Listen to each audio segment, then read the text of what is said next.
Boa tarde, doutor Zurrila, como está? Boa tarde, Gilcineia.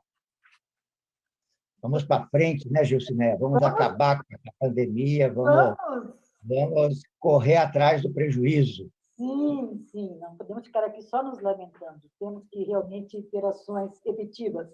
E o doutor teve uma ação efetiva ontem, representando a Força Sindical numa reunião com o secretário estadual de Saúde, Beto Preto, aonde você vai nos contar o que foi definido na reunião, que tem a ver com um decreto que foi aprovado pelo governador Ratinho Júnior no ano passado, de criação de um comitê de proteção aos trabalhadores enquanto perdurar a pandemia. Mas eu gostaria de passar já a palavra para você, doutor, para que nos conte o que ficou definido na reunião de ontem. Vai funcionar o nosso comitê na realidade agora, é isso? Olha, Gilson, eu acredito que sim, pelo menos é uma promessa do secretário Beto Preto, né? Eu acredito que, diante de tanta emergência e tanta prioridade que ele tem, mas ontem ele nos garantiu que vai instituir, né, a primeira reunião e vai dar seguimento ao comitê. Na realidade, esse comitê ele tem uma grande importância para a classe trabalhadora, né? Ontem nós conseguimos, depois de duras penas, vamos dizer assim, né? Mas este comitê é o comitê de proteção aos trabalhadores enquanto perdura a crise da pandemia, mas é um comitê em que se estabelece uma comissão, vamos dizer assim, tripartite, né? De acordo com o que tem dentro do próprio Conselho do Trabalho, mas foi um comitê que foi solicitado principalmente pelos trabalhadores ao governador Ratinho, para que se criasse, então, uma comissão tripartite que acompanhasse, né, a situação epidemiológica da Covid no Estado, junto ao governo, mas que também propusesse ao governo um plano de ação nas questões de prevenção, né, e que pudesse acompanhar as medidas que o governo está tomando, bem como propor, né, medidas no plano de contingência, e Sim. que pudesse, junto com o governo, avaliar que medidas que poderiam ser tomadas, mas principalmente medidas que não atingissem a classe trabalhadora e que realmente protegesse a classe trabalhadora nesse sentido. E a gente pôde ver, né, como todos nós sabemos, que tem várias medidas que já foram tomadas e que os trabalhadores não foram ouvidos. E a gente entende que tem medidas que acabam não tendo a proteção total dos trabalhadores em vários decretos, em várias portarias que já foram tomadas, em várias medidas restritivas que foram adotadas, tanto em nível municipal como em nível estadual. Nós entendemos que há uma pequena falha de proteger todos os trabalhadores, né? Principalmente no que diz respeito aí à definição de atividades essenciais e tudo mais, né? Mas, voltando ao foco, nós tivemos várias reuniões no Fórum de Liberdade Sindical, onde tem a participação, então, das centrais junto ao Ministério Público, e houve uma solicitação que tivesse uma participação do governo em uma determinada reunião, para que pudéssemos, porque como o decreto do governador, mesmo depois de demorar muito para que o governador pudesse decretar a criação desse comitê, mas que lá em outubro, entre setembro e outubro, foi publicado o decreto, demorou muito para que se instituísse, ou pelo menos que começasse a vingar alguma coisa nesse sentido. E nós não tivemos resposta.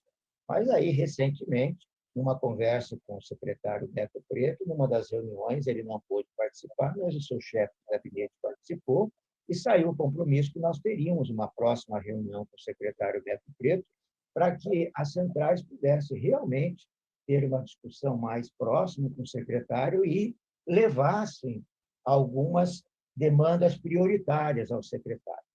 Então, foi ótimo, porque, apesar de ter, na semana passada, aí uma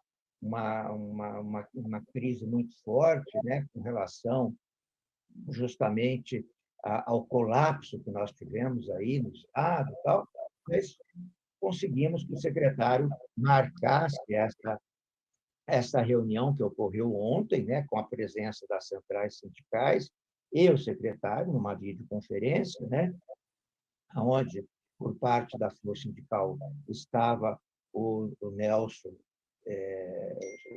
o diretor da Força, Nelson, né, como a gente Tá, chama, né? aham. E eu estava como assessor dele, assessor da Força, participando, e também das demais centrais, como a gente está ali acompanhando e apoiando os trabalhadores nesse sentido, né? Mas como representante da Força, que é Estado dos sindicatos metalúrgicos, né? Nós estivemos lá. Então, foi assim, uma reunião bastante proveitosa, apesar do secretário estar em outros compromissos, né? Mas ele, assim mesmo, ele acabou conseguindo realizar a nossa reunião, né? E foi interessante, porque daí nós definimos 3 pontos estratégicos com ele. O primeiro ponto principal, de máxima prioridade, é que definisse a instalação do comitê, e que, como esse comitê é tripartite, nós, enquanto centrais sindicais, já tínhamos indicado os nomes. Faltava, então, ter a indicação pelas federações patronais e pela área de governo. E, então, logo que a gente expôs a ele a necessidade de instalação, ele imediatamente assumiu o compromisso que ainda nessa semana, no máximo, no começo da próxima semana, nós já teríamos uma primeira reunião deste comitê e, pelo que eu entendi, assim, que ele já estaria fazendo o convite às federações e às áreas de governo, que é o gabinete, a Casa Civil, a Secretaria da Fazenda, Planejamento e também a Trabalho, Justiça lá, e Cidadania, né? Família, em que estariam participando. Então, a coordenação e a Secretaria Executiva é com a Secretaria de Saúde, né? Então, nessa situação, esta questão da instalação do comitê, nós temos o compromisso do secretário que estará até, no máximo, semana que vem, estaremos tendo a primeira reunião de instalação. Outros pontos que foram levantados, o segundo ponto em que nós abordamos com o secretário, é que nós gostaríamos de ter a informação de como que estava a situação realmente da Covid do Estado e quais as medidas eficazes e efetivas que estão sendo tomadas para que haja uma redução do número de casos e de mortes. E questionamos se não era oportuno, neste momento de crise, que o Estado tomasse medidas mais restritivas, não só em região metropolitana, mas em todo o Estado. E que os decretos, mesmo este decreto restritivo, devesse sofrer uma mudança, em que eu, inclusive, coloquei que tinha feito uma revisão do próprio decreto e que eu achava que uma proposta que nós tínhamos é que tinha alguns pontos ainda do decreto que precisavam ser revistos e retirados, inclusive, do decreto, como num ponto num momento de crise, que não deveria estar aberto nem bares, nem restaurantes, nem para drive, para entrega, para busca ou para drive-thru, qualquer coisa nesse sentido, né? Segundo, mesmo em shopping e tudo mais. O segundo ponto que a gente entendia é que o setor da indústria seria totalmente banido da essencialidade, né? Não é essencial. Produzir, o Nelson colocou que produzir carro, máquina, essas coisas, não é essencial. Fabricar chocolate não é essencial nesse momento, né? E a gente colocou, como tinha alguns pontos no decreto, que seguradora, corretoras, por que tem que ficar aberto corretora?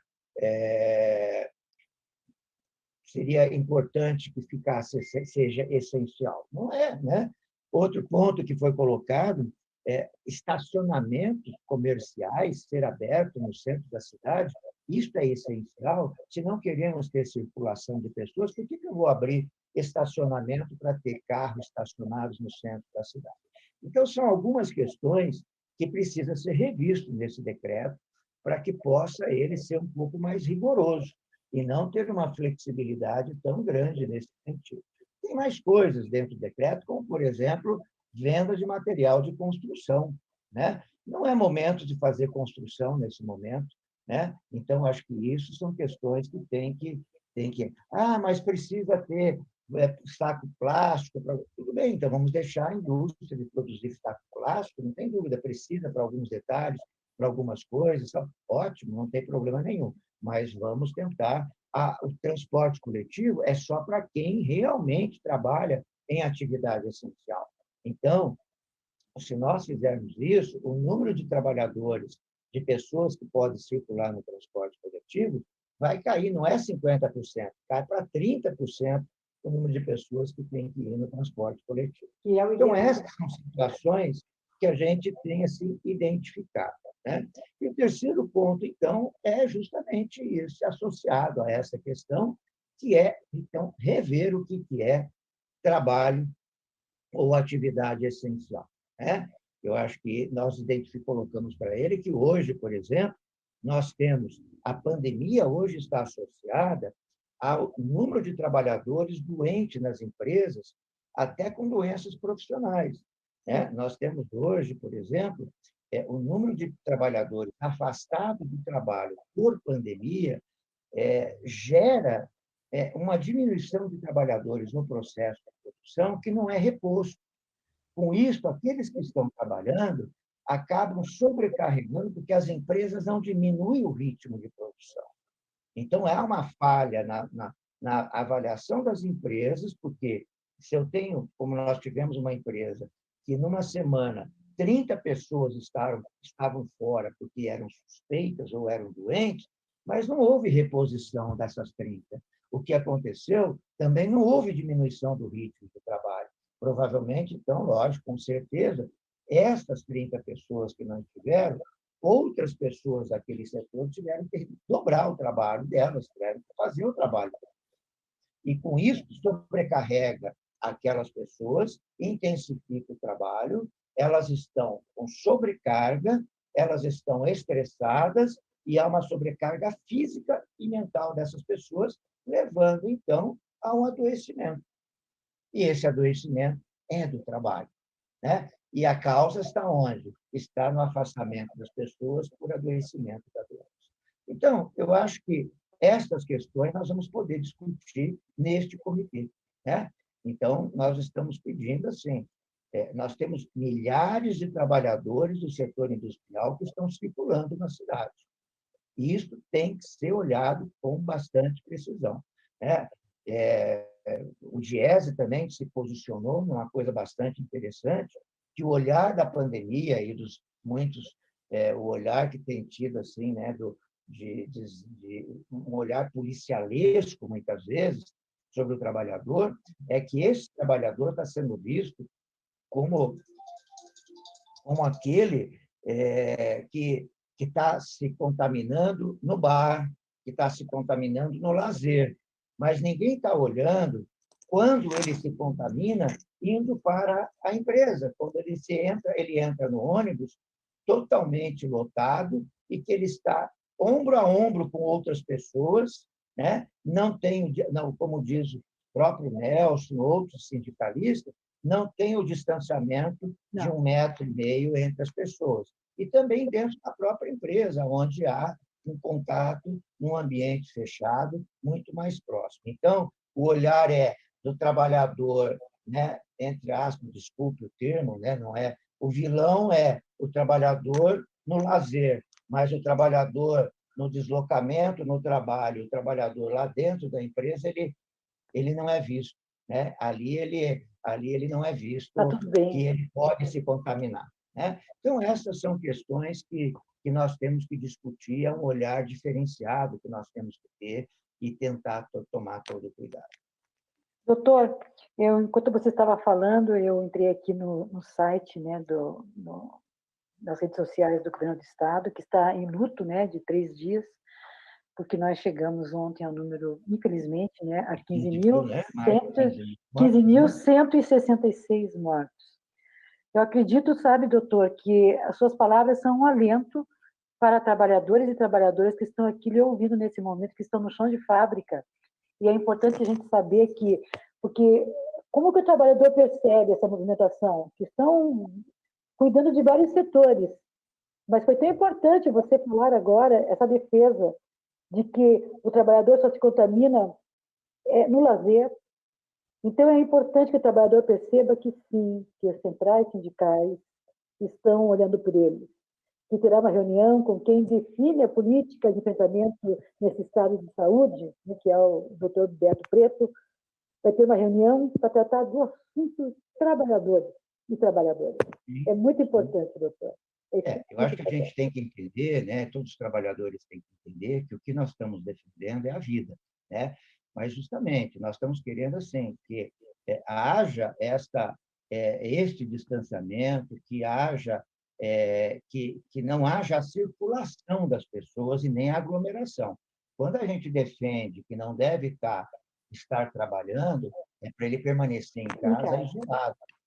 Nós estamos aqui há um ano em casa, trabalhando diariamente, tentando identificar, fazendo. Lógico, saímos, mas o essencial, né, para ir comprar alguma coisa para a sobrevivência humana, né? É exclusivamente para isso. Então, se o trabalhador estiver afastado do trabalho, volto a dizer, não é para se aglomerar, né? Não é para fazer, não é porque estou defendendo que ele não faz, não pode ter o lazer de aglomerações, né? Ele tem que continuar no seu isolamento, na sua quarentena, com a sua família, porque ele tem que proteger os seus entes queridos.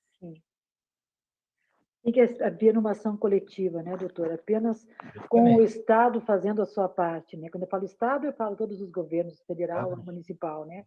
E nós também temos que ser... O chamado maior, né, Gilson, é que as empresas deveriam estar atentas a esta responsabilidade social, né? No momento em que você faz uma medida ou que você chama para um lockdown, as empresas deviam estar atentas e deviam atender esse chamado, e elas também deveriam cobrar este posicionamento de toda a sociedade, né? Eu acho que este é o ponto importante, né? Quantas empresas, né? Eu vejo assim, no início todo mundo não, mas muitas das empresas concordaram e entraram neste processo de dar férias coletivas e tirar os trabalhadores dos ambientes. Por que não agora que nós estamos num patamar tão grande? Nós tivemos agora no Brasil 3.000 mortes num dia. Mais de 3.000, né? Então, isto é de ficar apavorada, de ficar preocupada para saber para onde vamos. Mas também não podemos nos entregar, né? Nós temos que estar lutando, temos que estar preparados, temos que estar prontos, né, para defender a vida de cada um. Com certeza, doutor, que é muito importante. Significa muito para todos que estão lhe ouvindo agora, acredito. Doutor, muito obrigada. Boa reunião a semana que vem, bom trabalho. E nos encontramos Vamos achar a saída. Vamos achar a saída. Vamos, com certeza. Está aqui, deve estar próximo. Já passamos por... Não há mal que perdure, né, doutor? Então, deve estar próximo, com certeza. Se todos nós dermos as mãos, nós vamos conseguir. Amém. Vamos sim. Obrigada, doutor. Obrigada. Até a próxima. Deus. Até mais. Tchau.